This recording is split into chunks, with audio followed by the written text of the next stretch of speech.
गिबियावनो नायग्रो नोंथांमोननिसिम बयनिसिमबो खुलुमहरग्रोबाय नोंथांमोननि थाखाय मोनसे गोनांथार भिडिअ लाबोनाय जादों आसा खालामदों नोंथांमोना बे भिडिअखौ गासिबो जोबजासिम नायलांगोन होननानै नोंथांमोना गोबां मानसिफ्रानो सोंहरलायगासिनो दङ पीएम किसाननि 20थि किस्तिनि फैसाखौ माला मोनगोन होननानै मानो होनोबा नोंथांमोना नैबे जुन मासावनो मोननांगौमोन नालाय पीएम किसाननि 20थि किस्तिनि फैसाखौ नाथायबा नोंथांमोना दासिमबो मोननो हायासै नै जोंहा दिनै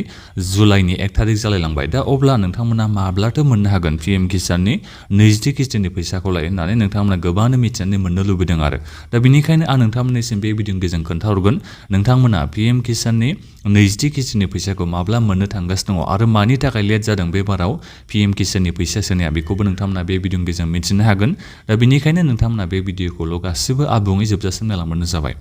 आं नोंथांमोननिसिम गिबियावनो गासिबनिसिमबो गुरै खावलायहरनाय थाग्रोबाय नोंथांमोना जुदि सोरबाफोर चेनेलाव गोदानै फैदोंबा जाहाथे नोंथांमोना बेबादिनो साख्रिफोरनि आपडेट स्किमफोरनि आपडेट नोंथांमोना मोननो हायो बेनि थाखाय नोंथांमोना गिबियावनो गासिबो अननानै चेनेलखौ साबस्क्राइब खालामनानै लाग्रोलायबानो जाबाय आं नोंथांमोननिसिम आरोबाव बेखौ बुंहरग्रोनो सानो दै आं नोंथांमोननिसिम भिडिअ लाबोया एसे गोबावनो जाबायमोन नाथायबा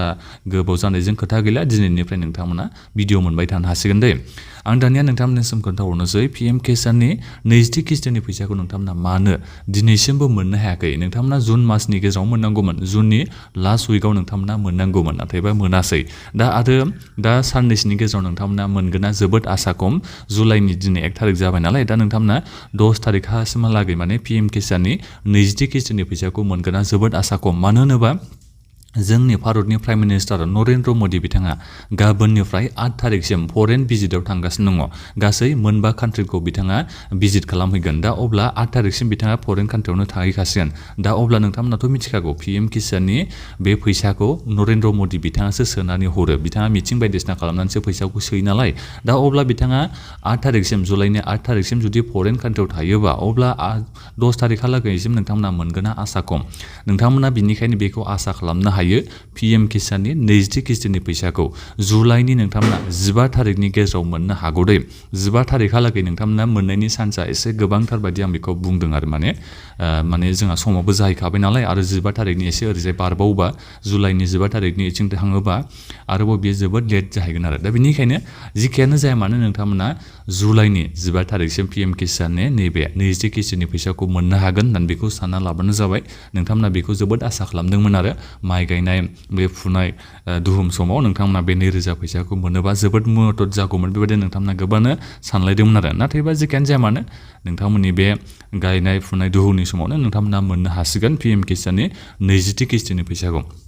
लेट जानायनि माखासे जाहोन दं बेहाय गोबां मानसिनिखौनो रिभेरिफिकेसन खालामनाय बायदिसिनाखौ जोङो खोनादों बेलेग रायजोफ्राव बेलेग स्टेटफोराव माने गोबां बे पीएम किसाननि खामानिया सोलिबाय थादों गोबां मानसिफोरखौ हमबायबो नंखाय आबादारि जानानै फैसा जानायनि थाखाय दा बिनिखायनो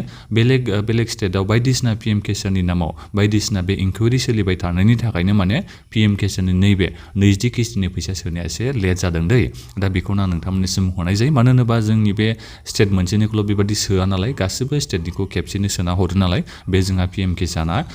मोनसे सेन्ट्रेल गभर्नमेन्टनिसो स्किम जाहैबाय नालाय दा बेनिखायनो नोंथांमोननि बे फैसा हाबनाय बे बाराव एसे लेट जादों गुबुन स्टेटफोराव रायजोफोराव बे पीएम किसाननि बायदिसिना खामानि सोलिबाय थानायनि थाखायनो नोंथांमोननि नैबे 20थि किस्तिनि फैसा सोनाया बे बाराव लेट जाबाय नोंथांमोना गोसोआव दंखायोमोन जानांगौ पीएम किसाननि 19थि किस्तिनि फैसाखौ नोंथांमोना थांनाय फेब्रुवारिनि 24 तारिखआवनो मोननो हादों दा अब्ला नोंथांमोना सानना नायलायदो आरो खै मास जाखो मास मोनब्रैया बारखाबायानोसै मास मोनब्रैनि गेजेरावनो पीएम किसाननि फैसाखौ सोयोमोन नाथायबा बे बारावल'सो सोआखै दा बेनिखायनो जुलाइनि 15 तारिखनि गेजेराव एबा जुलाइनि 15 तारिखहालागै नोंथांमोना पीएम किसाननि 20थि किस्तिनि फैसाखौ मोननो हागोन होनना नोंथांमोना बेखौ सानना लाबानो जाबाय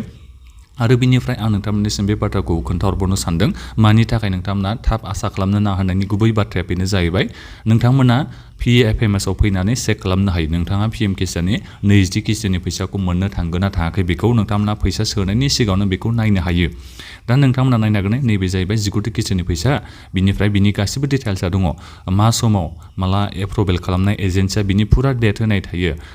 एप्रुभेलखौ नोंथांमोना सिगां मोनग्रोखायो पीएम किसाननि फैसा नोंनि बे बेंक एकाउन्टआव हाबफैनायनि सिगाङावनो नोंथाङा बेखौ चेक खालामना नायनो हायो PFMSआव फैनानै नोंथाङा 20थि किस्तिनि फैसाखौ मोननो हागोन हाया बिनि डिटेल्सआ सिगाङावनो फैग्रोखायो फैखायो नाथायबा ओरैबायदि जाबाय बेबाराव दासिमबो पिएम किसाननि 20थि किस्तिनि बेहाय जेबो आपडेट ओंखारना फैयाखै लास्ट आपडेटआ जाहैबाय बेनो 19थि किस्तिनि फैसा अब्ला आपडेटआ बेहाय गिबियावनो सप्तासेसो सिगां बेहाय ओंखारखायो दा अब्ला दासिमबो जुदि बेहाय बे पिएम किसाननि 20थि किस्तिनि डिटेल्सआ बे होनाय गैयाबा फैयाखैबा पिएफएमएसआवनो अब्ला नोंथांमोना बेखौ सानना लाखादो दानो नोंथांमोना मोनथ'वा होननानै आं बिनिखायनो नोंथांमोननिसिम बार-बारै बुंबाय थादों आरो पिएम किसाननि 20थि किस्तिनि फैसाखौ नोंथांमोना फेब्रुवारिनि 15 तारिखसिमहालागैयावसो नोंथांमोना मोननायनि चान्स दं होननानै मानो होनोबा पिएफएमएसआवबो दासिमबो जोंहा फैयाखै नालाय दा बिनि थाखायसो आं नोंथांमोननिसिम बे बाथ्राखौ बुंहरदों दा बेखिनियावनो नोंथांमोना जुदि माबाफोर सोंनांगौ दङबा भिडिअनि कमेन्टआव सोंहरलायदो आरो बिनिफ्राय मोनसे खोथाबाव नोंथांमोना इक्वेसिनि स्टेटासा माबायदि जाना दं बेखौ नाय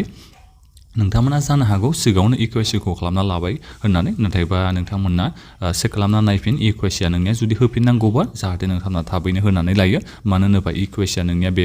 साक्सेसफुल जायाबा नोंथाङा पिएम किसाननि फैसाखौ मोननो हाया दा बेनिखायनो चेक खालामनानै नायफिनलायबानो जाबाय नोंनि बे इक्वेसिनि स्टेटासा माबायदि जाना दं जुदि